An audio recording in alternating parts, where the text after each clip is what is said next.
नमस्कार दोस्तों, मैं अमन स्वागत करता हूं आपके अपने YouTube चैनल एजुकेशन हब पे। आज है 31 दिसंबर और है साल का अंतिम दिन। उम्मीद करता हूं कि यह साल आप लोगों का अच्छे से बीता होगा और हम आपसे ऐसे ही बने रहेंगे अगले साल में भी। तो आज के दिन के करंट अफेयर्स को चलिए जानते हैं फटाफट।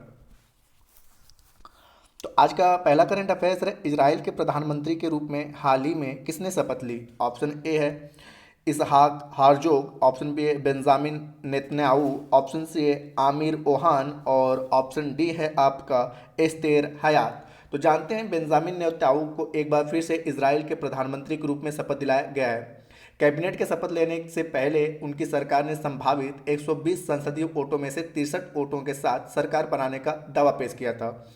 उनके नए गठबंधन में रिलीजियंस जैनिम्स और जेविस पावर पार्टी शामिल है, जिसके नेता फिलिस्तीन का विरोध करते हैं। प्रधानमंत्री मोदी ने बेंजामिन नेतन्याहू को इजराइल का प्रधानमंत्री बनने पर बधाई दी। तो यहाँ पूछा गया है कि इजराइल के प्रधानमंत्री के रूप में हाल ही में किसने शपथ लिया? तो आपका सही ऑप्शन होता है बी, बेंजामिन नेतन्याहू। अगला वीडियो से किस राज्य में विश्व स्तरीय काइंग कॉनोइंग अकादमी की स्थापना की जाएगी? Option A Sikkim, option B Himachal Pradesh, option C Uttarakhand और ऑप्शन डी मेघालय। तो जानते हैं केंद्रीय ऊर्जा मंत्री आर के सिंह ने कहा कि उत्तराखंड के टिहरी में एक विश्व स्तरीय काइंग कॉनोइंग अकादमी की स्थापना की जाएगी। उन्होंने टिहरी झील में राष्ट्रीय championship Tehri water sports cup के उद्घाटन के अवसर पर यह बात कही। साथ ही उन्होंने कहा कि खेल को बढ़ावा देना केंद्र सरकार की प्राथमिकता है। इस अवसर पर राज्य के मुख्यमंत्री पुष्कर सिंह धामी ने कहा कि टिहरी झील पर पहली बार राष्ट्रीय स्तर की खेल प्रतियोगिता का आयोजन किया जा रहा है। तो पूछा गया है कि कायाकिंग कॉनोइंग अकादमी की स्थापना किस राज्य में किया जाएगा? तो आपका सही ऑप्शन होता है सी, उत्तराखंड। अगला बिट से ICC men's T20 international cricket of the year 2022 के लिए किस भारतीय खिलाड़ी को शॉर्ट लिस्ट किया गया है? Option A Surya Kumar Yadav, option B है हार्दिक पांड्या, ऑप्शन सी है अर्शदीप सिंह और ऑप्शन डी है ईशान किशन।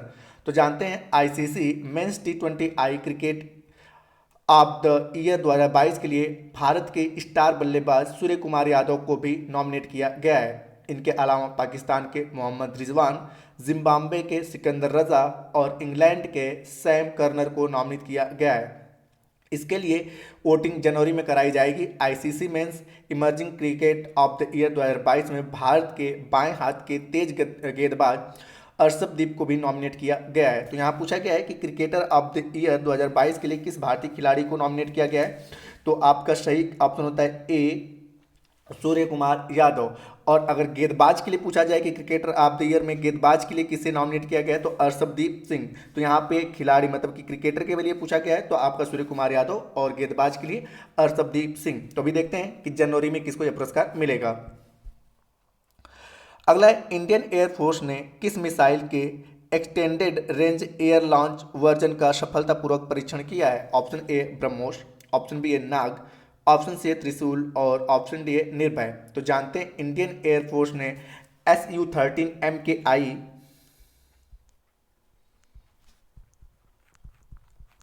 MKI एयरक्राफ्ट से ब्रह्मोस एयर लॉन्च मिसाइल के एक्सटेंडेड रेंज वर्जन को सफलतापूर्वक फायर किया है। इसका टेस्ट बंगाल की खाड़ी में जहाज के टारगेट पर सटीक हमला करते हुए पूरा किया गया। ब्रह्मोस मिसाइल डीआरडीओ और रूस के एनपीओ द्वारा विकसित एक सुपरसोनिक क्रूज मिसाइल है। ब्रह्मोस का नाम ब्रह्मपुत्र और रूस की मोस्कोवा नदी के नाम पर रखा गया है। तो यहाँ पूछा गया है कि इंडियन एयरफोर्स ने किस मिसाइल के एक्सटेंडेड रेंज एयर लॉन्च के वर्जन को सफलतापूर्वक परीक्षण किया है? तो आपका सही ऑप्शन होता है ए ब्रह्मोस। और ब्रह्मोस क्या है? तो दो देशों का संयुक्त मिशन है, ठीक है, भारत और रूस का। और भारत में ब्रह्मपुत्र नदी और रूस की मोस्कोवा नदी के संयुक्त नाम पे इसका नाम रखा गया है ब्रह्मोस। अगला बिट से किस संस्थान को G20 साइंस वर्किंग ग्रुप का सचिवालय नाम दिया गया है? Option A IIT Madras, option B है IIT बॉम्बे, ऑप्शन सी है IISc बेंगलुरु और ऑप्शन डी है IIT दिल्ली। तो जानते हैं भारतीय विज्ञान संस्थान यानी कि IISc को G20 समूह विज्ञान के लिए सचिवालय के रूप में नियुक्त किया गया है। 2023 G20 की अध्यक्षता भारत कर रहा है और 2023 में S20 का थीम अभिनव और सतत विकास के लिए विघटनकारी विज्ञान है। साल भर भारत के विभिन्न हिस्सों से जुड़ी बैठकों का यह आयोजन किया जाएगा। तो यहाँ पूछा गया है कि किस संस्थान को G20 साइंस वर्किंग ग्रुप का सचिवालय नाम दिया गया है। तो आपका सही ऑप्शन होता है CIISC बेंगलुरु। अगला बिट से दक्ष किस संस्था द्वारा संचालित पेमेंट फ्रॉड रिपोर्टिंग मॉड्यूल है। Option A SEBI, option B है NITI Aayog, option C state bank of India और ऑप्शन डी है भारतीय रिजर्व बैंक। तो जानते हैं भारतीय रिजर्व बैंक के परिष्कृत पर्यवेक्षीय प्रबंधन संस्थान को दक्ष नाम दिया गया है।